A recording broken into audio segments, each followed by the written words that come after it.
Hillary Clinton's capital gains tax proposal. Let's bring in Americans for Tax Reform's president, Grover Norquist. Grover, great to have you here. I listened to this with great interest. I have to tell you, this whole speech seemed to me to be something of an attack on American capitalism. She called it quarterly capitalism. What did you make of the tone of this speech, and do you think it's sending a chill up the spine of American chieftains everywhere?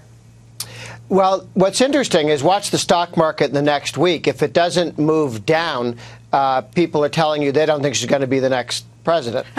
This is a truly stupid tax proposal. It goes to 6 different rates, doubles the present rate up to 43%.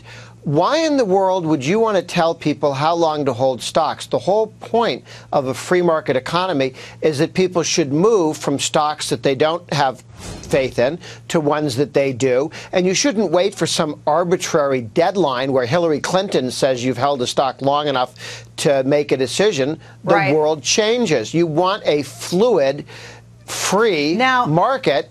Grover, I can hear the people in Hillary Clinton's camps, and here's what they would say to you. They would say, look, we're just raising taxes on the wealthy folks. It's people who earn more than $400,000. What is wrong with that? Would this have a broader impact on the economy, do you believe?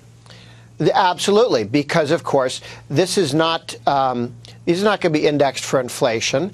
And once you have 6 different rates, every time they want to move things around, people will be moved into the rates. It won't be 6 years. It'll be 12 years. Look what they do with depreciation schedules for business investment. They lengthen them every time they need a few extra bucks in Washington, D.C. They'll play that same game here. This is trickle-down taxation. You tax the rich, and then we're supposed to not pay attention because it's not me. And then they take that and it comes down and it hits everybody a lot faster than anybody suspected. Anything with 6 rates, all 6 rates are going up. Well, I have to tell you, one thing that people did not mention today, the highest rate, 39.6%, which is the level of the highest bracket in income taxes.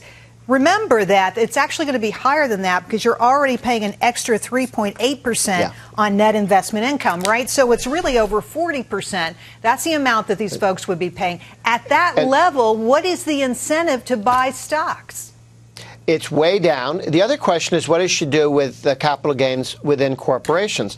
That's at 35%. It's not at 23.8. It's at 35, which is a very high and bad number now.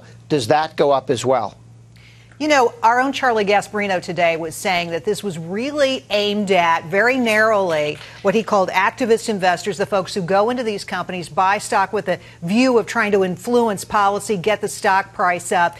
He said it's not about Goldman Sachs and all these companies that actually donate money to Hillary Clinton. Do you think that that is her strategy here? Well, she's got a tax policy to force you to stay in for the long haul, and her trial lawyer friends are busy suing management for not going quarter to quarter, right? Her trial lawyer friends are the ones who come in and sue a company and say, how come you didn't put everything into this quarter for me? Why were you investing for the future? She's got to pick a team.